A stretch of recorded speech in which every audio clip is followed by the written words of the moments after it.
Okay. So again, good morning. So we're on chapter 2. Wala. The body shop safety practices. So it is a mandate na for every practice, we should always incorporate shop safety before proceeding on any practical or activities. Sa ating face-to-face, I have prepared several activities wherein you should incorporate shop safety. So ito yung mga halimbawa. I will be flashing.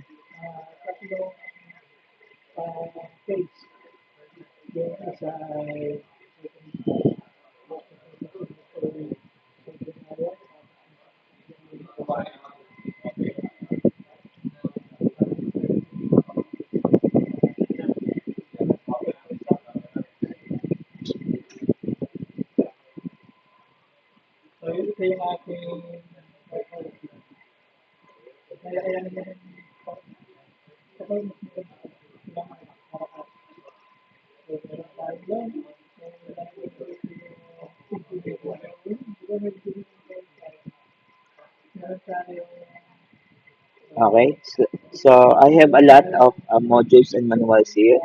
So we have mechanic automobile body repair, we have dent repair to painting, we have body type to repair, we have complete body repair, and we have automotive body repairing and refinishing. Yung first part natin dito galing sa automotive body repair, and then yung magiging activities natin will be from here kasi meron ditong step-by-step procedures on how you will perform the activity. Also, naka-enlist din dito yung mga materials. So, kagaya ng Module 1, we have 50 hours, workshop safety, hand and power tools, we have basic electricity, pero we will skip hand and basic. And also, siguro kuha lang tayo ng isa o dalawa sa workshop. Sa hand, isa lang din o dalawa. And then proceed tayo sa uh, sheet metal going to frame alignment. So we will focus on module 7 to 10 and 1 and 2 siguro 1 or 2 activities lang. So ito yung mga sample activities natin for automotive body shop safety. So we have practice on basic of all sections, practice on identifying machinery tool, identifying the work done by trainees in automotive repair, practice on practical related safety and health, practice workshop maintenance, practice on fire safety, on fire extinguisher, handling testing of workshop equipments, and practice on saving electrical safety disposable use and in all. Siguro dito tayo magpo-focus sa handling and testing of workshop equipments. So that is page 20. Ano? So ito yung ating mga sample activities. I will naka-flash naman siya ano. Nakikita ba siya or medyo maliit? Okay na konti. Yan. Kaya ba na konti? Yan.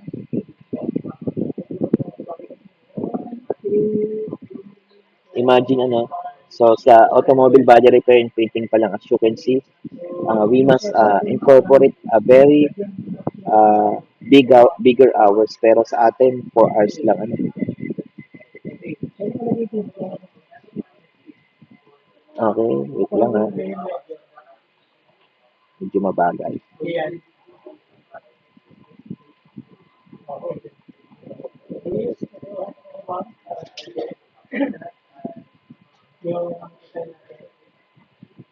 Okay, ito yung sample ano. So for example, activity number 1, practice on visit on all sections of the trade activity.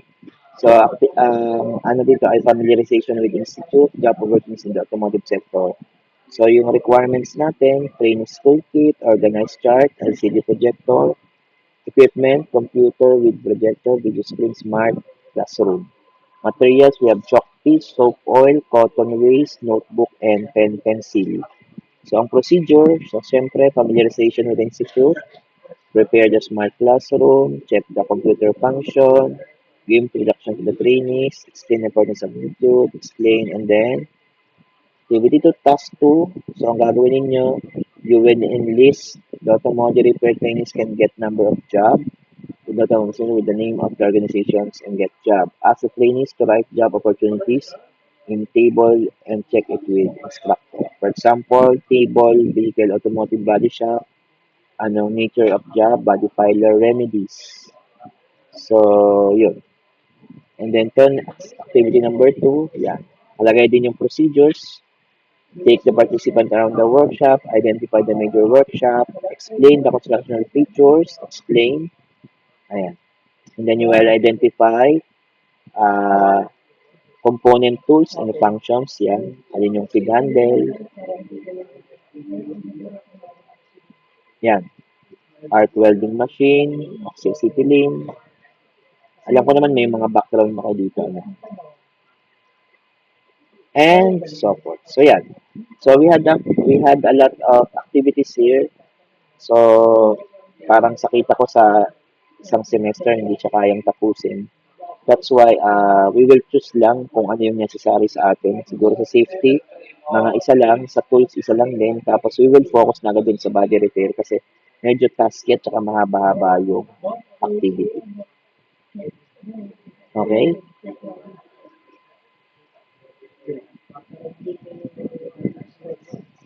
Next,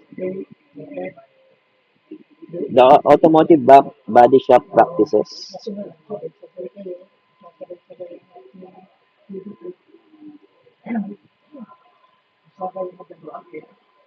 Ayan. Ayaw lumipat. Nangyayari ito. Ayaw lumipat.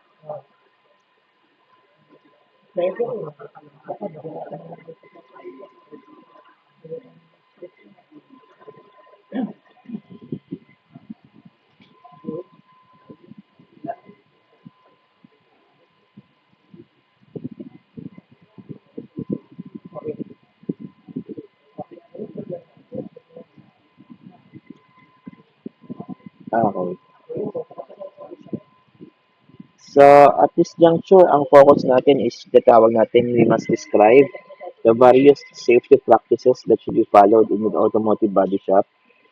Second, explain the importance of proper use and disposal of hazardous materials. Third, use PPE correctly. Wear PPE correctly. And describe how to use the automotive body tools and equipment safely. So, first, ano ba yung hazards meron sa automotive shop? So, sabi natin, shop safety is everyone's responsibility. Okay? Hindi siya responsibility ni one only. Hindi siya responsibility ni Pedro only, but it's everybody's responsibility. So, most accidents in automotive shop are caused by careless acts or unsafe working conditions. So, approximately there are 10% of shop accidents which are caused by physical or environmental deficiencies such as una, yung tinatawag nating poor housekeeping. Okay, ano pag sinabi nating poor housekeeping? Nandiyan na ba si Lloyd Andre? Lloyd? Lloyd? Andre? Absent pa rin? Witison Mark Christian? Nandiyan na? Witison? Wala pa rin? Kagikla Carlos Miguel? Wala pa rin? Delgado Clark? Sir, No,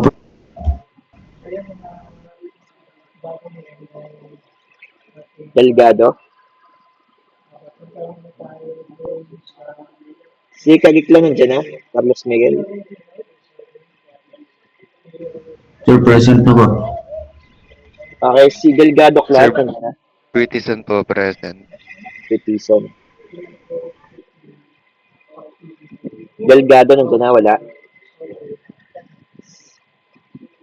Jongko? Jedrick? Bala kaya nyo muna. Okay, anyone? Ano ba pag sinabi nating poor housekeeping? Anyone? Yes, Joseph Benedict. Sa inyo. Sir, present po ako. Palit po So, since tumas ka na ng kasi ako. kamay, ano ba pag sinabing poor housekeeping? Sir, kumbaga'y hindi po siya, ano, wala po kayong maintenance po sa inyong sa workplace po ninyo. Parang ganun po. Okay, anyone? Yes, Mr. Aaron Subol. Sir, ano po, magulo po yung lagayan ng materials na pwede pong mag-cause ng iba't ibang significant hazard. Okay, sige. Another? May nagre-raise ng hand. Sino pa yun?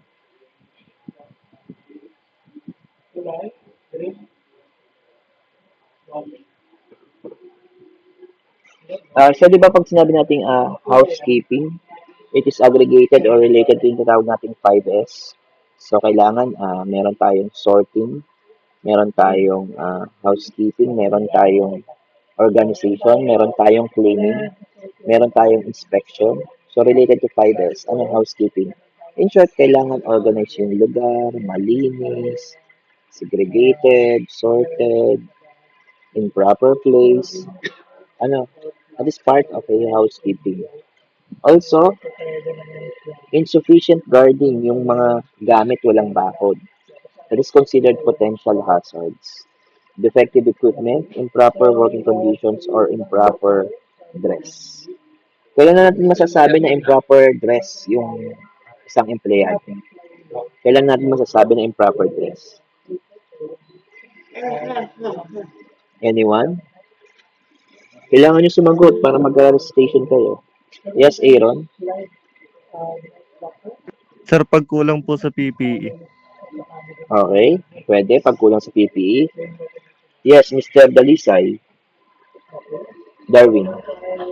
Darwin? Sir, kapag po yung kasuotan ay hindi angkop doon sa ginagawa. Halimbawa po, kapag po nagpipintura, wala pong kahit na mask, ganun po. Okay, tama.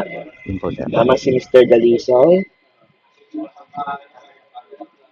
The dress code should be fitted to the nature of job. Ano? Yes, Mr. Ramel Vincent. Ano nga pila niyo yung Ramel?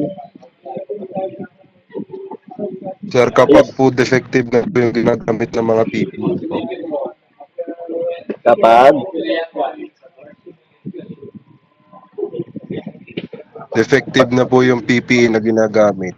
okay, tama. Pwede rin. Kapag defective na yung PPE na ginagamit. At the same time, kung halimbawa ay loose yung damit, o kaya sobrang fit, or feeling uncomfortable yung ah, employee dun sa kanyang sinusuot, can be also a hazard. Ano? So, tama lahat ng sinabi ninyo. Ano? Next, we have the remaining 90% are due to unsafe work practices, carelessness, and disobeying rules or procedures. Sabi nga nung first year sa safety ng subject, one common cause of accidents is not following instructions. Yun yung number one, not following instructions. Sabi kasi, ang gawin ng tama, ang ginawa mali. Ibig sabihin, they are not following the instructions. So, one of the basic safety rules in any shop involves the proper conduct of individual employees. Running practical jokes and horseplays must be prohibited in the shop. During laboratory activities, playing and roaming around is not permitted. This type of behavior invariably results in accidents and distracts other shop personnel from their work. So, iba nga, pagtrabaho-trabaho. The automotive body shop must be well lighted. Proper lighting prevents eye strain and reduces the possibility of accidents caused by poor illumination. Adequate lighting is essential when doing body work and painting. Due to the nature of work, the body shop has a tendency to become more cluttered than other types of repair facilities. Pay special attention to keeping the aisles clean and free from obstruction. This may be difficult in the automotive shop because various various panels and parts are often removed so that other components can be easily reached. In such cases, please remove parts against the wall or in designated storage areas. So a dirty, cluttered work areas is not only dangerous but contribute to poor craftsmanship. So the shop floor must be kept clean and free from oil as part of our 5S. Grease and solvents, spills or drips on the floor should be cleaned up. So, yung tinatawag natin, swept sort, swept. So, immediately, special compounds are available for absorbing oil and cleaning such spots. So personnel and customers can slip and fall on dirty oil and greasy floors. So that's why hindi rin ina-allowed na ang mga customers ay roaming around for their safety. For this reason, signs should be posted on to warn visitors that the work areas of the body shop are for personnel only. So there are numerous electrical outlets should be provided throughout the shop so that there is no need to have extension cords during across the shop floor. So refer to the page 17 for additional information on the proper use of portable electric tools. So there's a great possibility of cuts, bruises, and pulled muscles in automotive shop because the body technicians offered work with sharp, heavy sheet metal parts. Siyempre, yung mga nagbanggaan talaga matatalas na yung mga yero. So always wear gloves to protect your hands when lifting heavy items and keep your back straight and lift with your legs. So everyone in the shop should know how to provide first aid. All accidents and injuries must be reported to the supervisor. Keep emergency numbers posted near each telephone in the shop. Next, ito yung tinatawag nating mga hazardous substances found in the automotive shop. So, syempre, we have the acetone, health hazard, flammable, explosive, skin irritant, moderate necrosis from inhalation, permanent liver and kidney damage. So, yung mga material, hydrogen, health hazard, flammable, and explosive. Next, we have acrylic. So, flammable din siya, explosive, and skin irritant. Ano pa? Mga lacquer thinner. Ano pa? Alkyd, lead, methanol. Ano pa? Aluminum. Siya. Naghang na. We also have the asbestos. Ano ba yung sa mga ano? We have methyl ethyl ketone. We have carbon fibers. We have carbon monoxide. We have polyester resin. We also have the cobalt. Okay, nag-lag.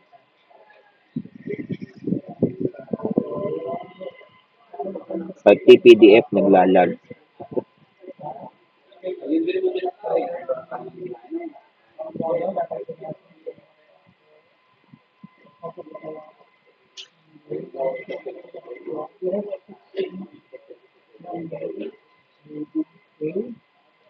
Okay, so we have siloxane, polyuterine, cylohexanone, ethylene dichloride, vinyl chloride, zinc, glass fiber, and zinc chromium.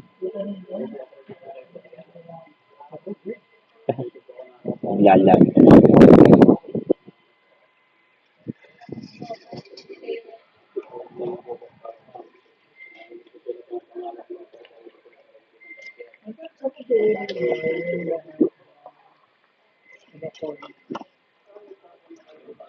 Wait lang po, lag ang PDF naman ang lag.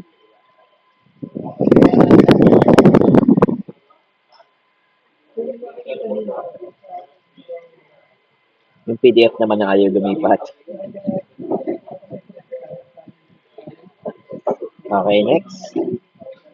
Person with history of bronchitis, asthma, or skin problems may be at risk in automotive shop equipment, and allergic reactions can develop from exposure to many materials. Kaya kung medyo masegan kayo, kagaya atihin, so allergic reactions can develop from exposure to many materials such as dust, vapor fumes, etc. found in the shop. So skin sensation can result in rashes, hive swelling, blistering, or scaling. And respiratory sensation can result in coughing, shortness of breath, or other symptoms. So next we have safe handling of materials. So syempre, although they are present in our shop, kailangan marunong natin tawag nating proper handling. So there are safety handling procedures and it can be cause bodily harm and property if not properly handled. So hazardous materials include any material that can cause serious physical harm or pose risk to environment and have hazardous substances are subsequent substances that are subset of hazardous materials. So these substances pose a threat to waterways and the environment and the list of several hazardous substances found in automotive body shops. So the term hazardous materials and hazardous substance have specific legal meanings. So these materials are identified and regulated in EPA or the United States Environmental Protection Agency. So there are many laws designed to protect people from careless useless of hazardous materials. So there are four types of hazardous materials, namely, merong tinatawag tayong flammable, corrosive, reactive, and toxic. So pag sinabing flammable, ito yung pwedeng pagmula ng sunog or apoy or pagsabog. Corrosive, pwedeng makapag-cause ng dissolved metals and damage skin. Reactive, become unstable and likely to burn, explode, or give off toxic fumes. Pag sinabing toxic materials naman, cause illness or death from contact, ingestion, or inhalation. So meron tayong material safety data sheet sa company wherein checklist siya para ma-identify kung meron bang presence ng hazards or not. Tapos, i-check kung mga yan ay okay or not ng safety engineer. So that is present in the MSDS or the Material Safety Data Sheet. So always, sabi nga may warning dito, always read uh, product labels and warnings and follow the manufacturer's suggestions. Protect yourself and your coworkers from potential hazards. So sabi natin, we have the right to know. The right to know laws requires employers to inform their employees. Ay, nawala. Nawala pala. Hindi, naka-record naman po. Okay, continuous recording. So, by the way, meron na tayong two sets of recording. Ano, later on, I will be posting yung recordings kasi paputol-putol ako at nawawala. So, hindi ko na mamalayan na wala na pala ako kasi sa window ako nakatingin. Sa window. Okay, so meron tayong tinatawag na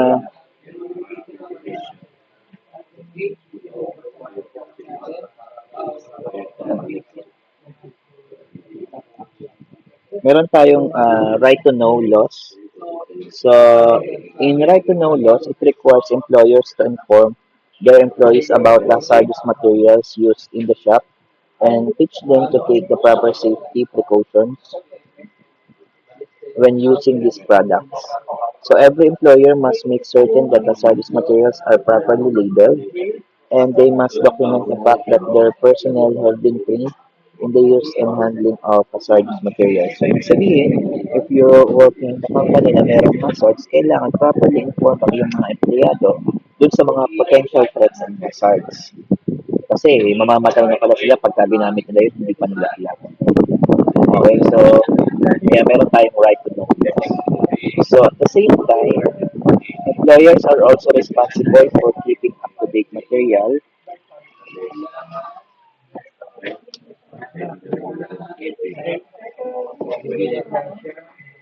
Okay.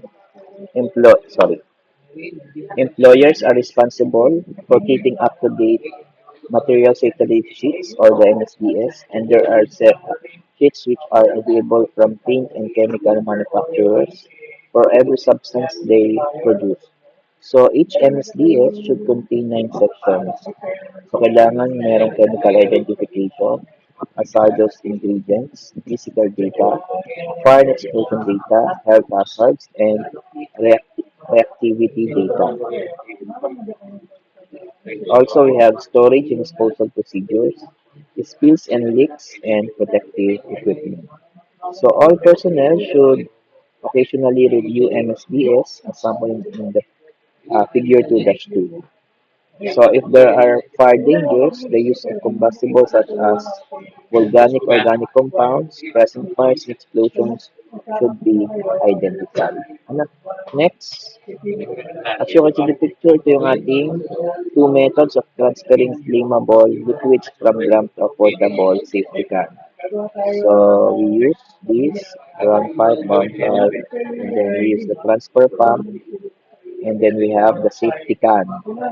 And then after malagay sa safety can, so nilalagay dito sa ating storage facilities, paint or drum solvent drum.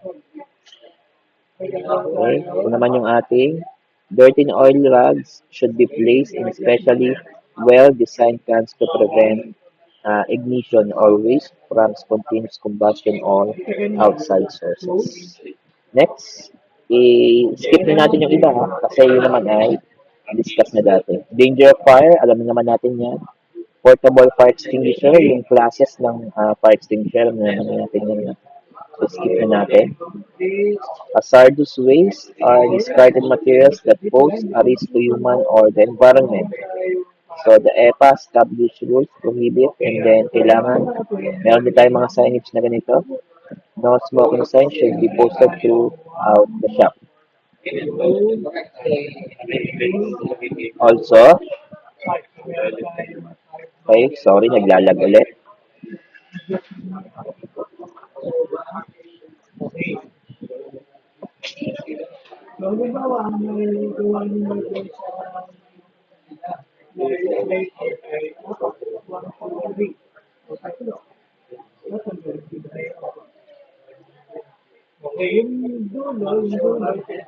Wait lang, naglalag naman yung PDF.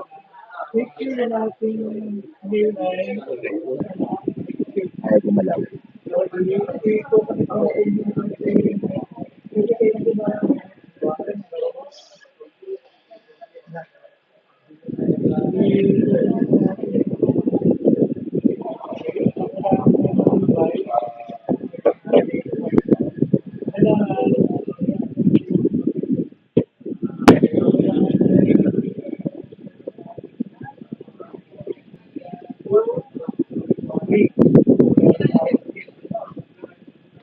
So in terms of control of hazardous waste, all body shop generates considerable waste, which is the paint, cleaner, catalyst solvents, and sanding residues, cleaners and metal protection chemicals, which are considered to be hazardous materials.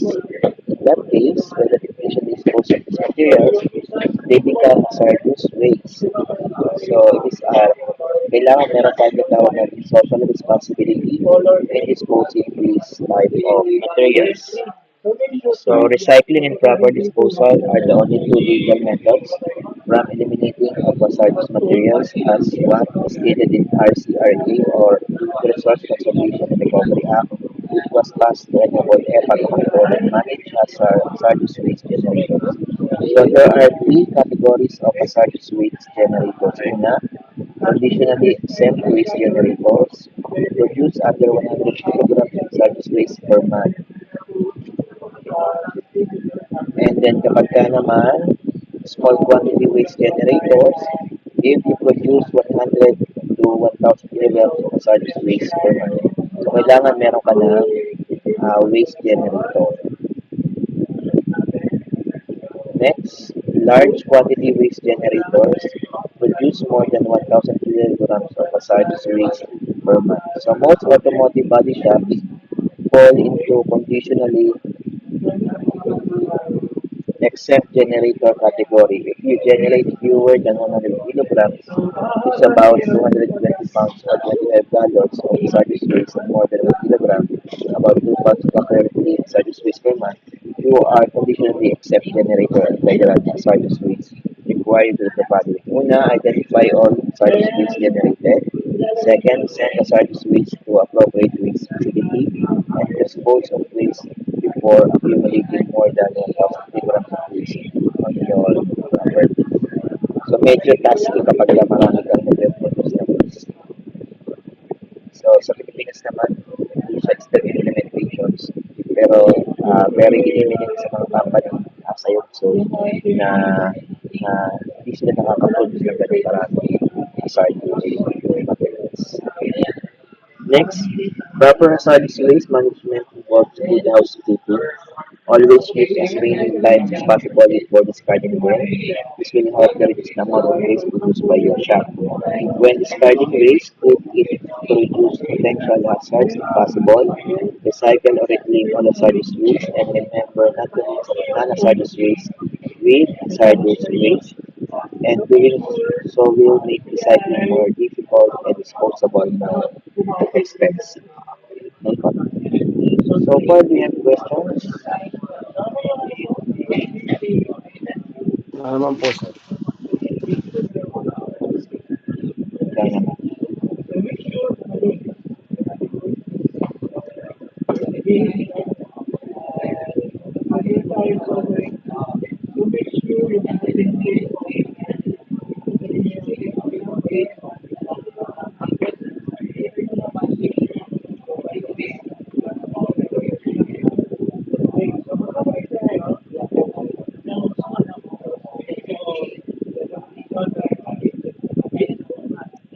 Wait lang.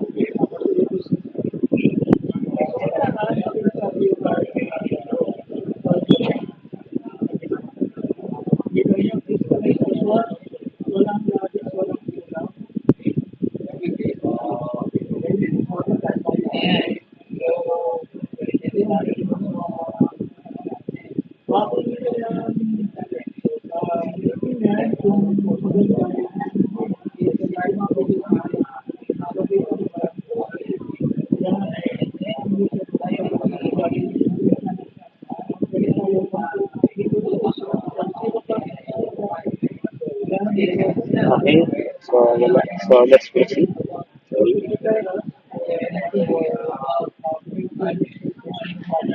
Okay, skip natin to. Hanggang volatiles at volatiles. Okay, skip na rin natin ito. Gusto sa ng first statement. Pwede will be sending naman yung references also sa Google Classroom. Okay, wearing PPEs, syempre. So, for our face protection, we are using face shield or safety glasses. Next. Ito, kalimit yung ginagamit halimbawa for welding.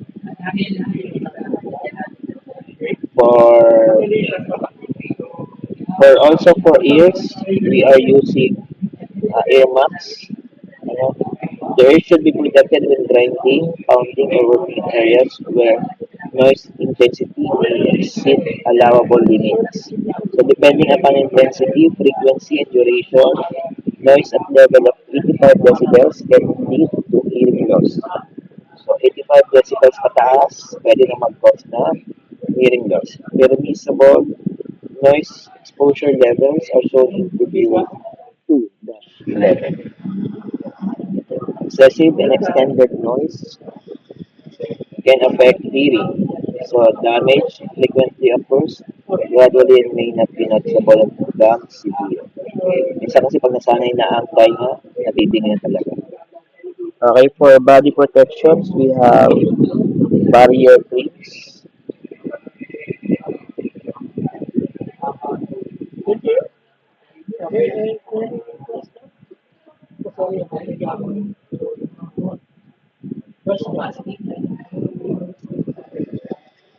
Okay, for body protection, so there are various types of handwear as shown in figure 2-13.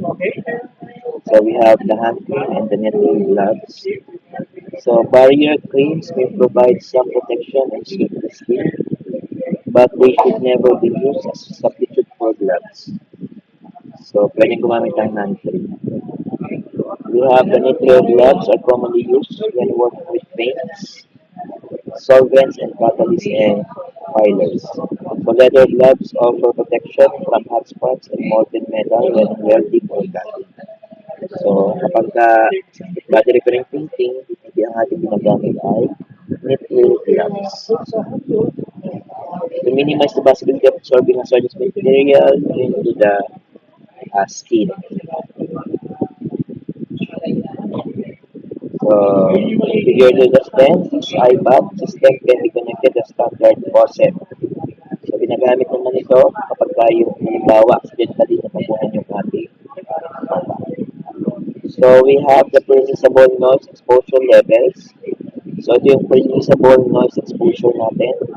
For 8 hours, ang allowable lang is 85 decibel.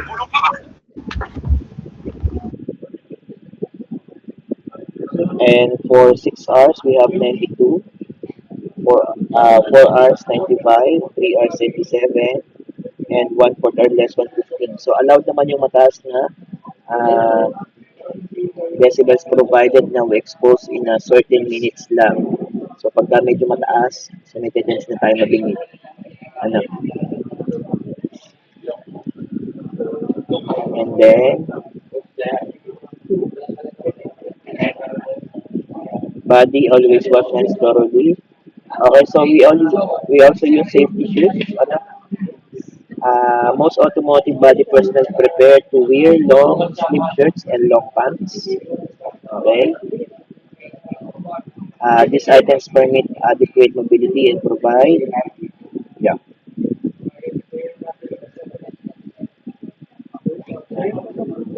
sorry, pati PDF naglalag. So these items permit adequate mobility and provide protection against abrasion and chemicals. So plastic aprons or jackets can be worn when working with chemicals, and jumpsuits and coveralls are favored in the painting area. So this is special made lint-free garments, resist paint absorption, provide full body protection, and may be worn over other clothing. So a leather jacket, leggings, or spats should be used for protection when welding. Okay po?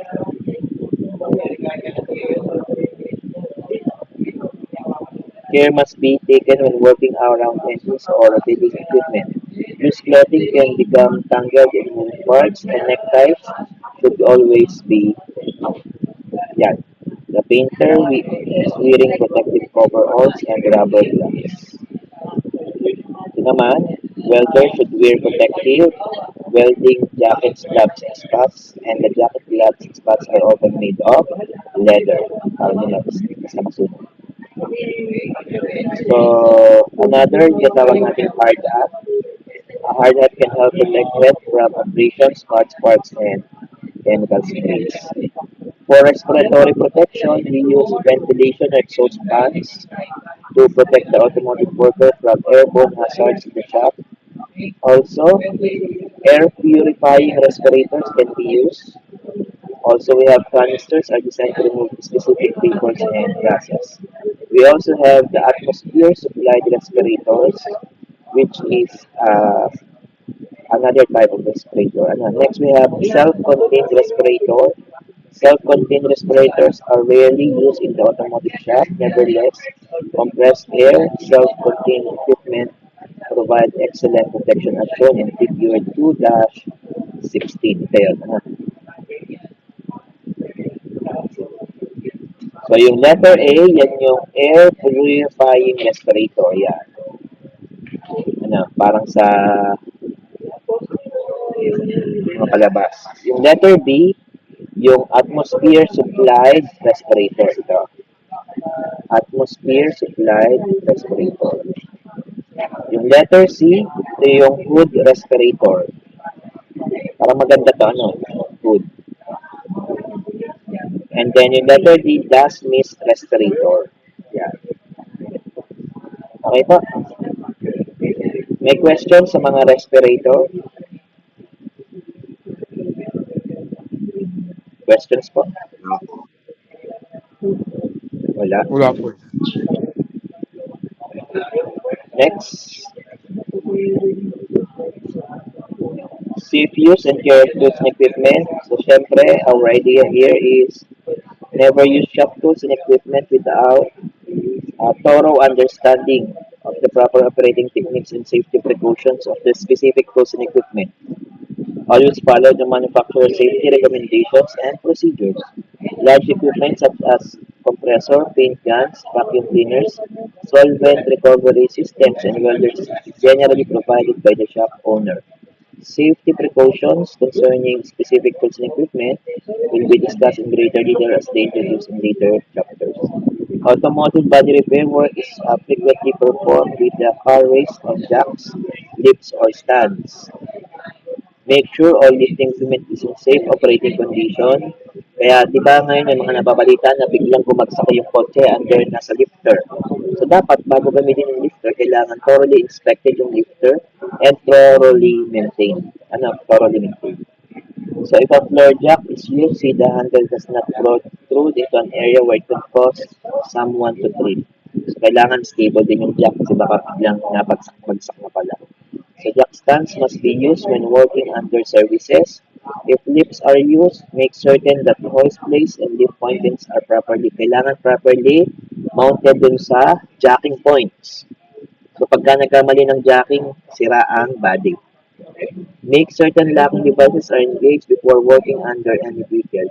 So, ang pinaka safety natin, periodically check the condition of the chains, hooks and pins on frame and panel straightening equipment.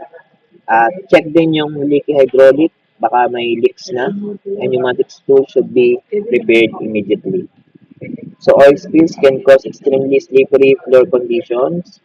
Jacks that prematurely or unexpectedly release or bleed the fluids are extremely dangerous.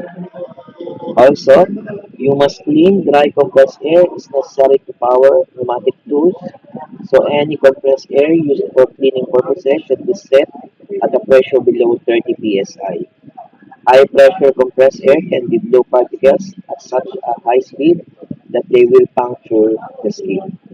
Air guns should be equipped with a pressure relief nozzle to prevent accidental of an air into the skin and compressed air flow to the skin or other body openings can cause serious injury or even death.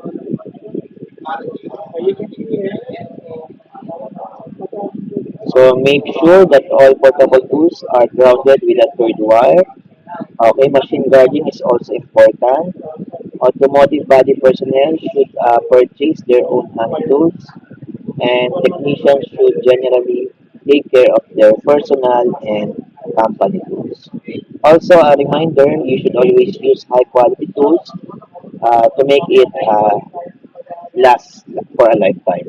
So tools should be kept in clean and stored properly.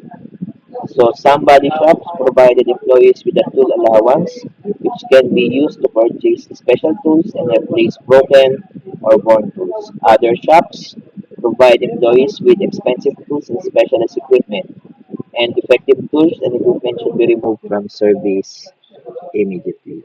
Okay, so that ends our chapter 2, the lesson for shop safety.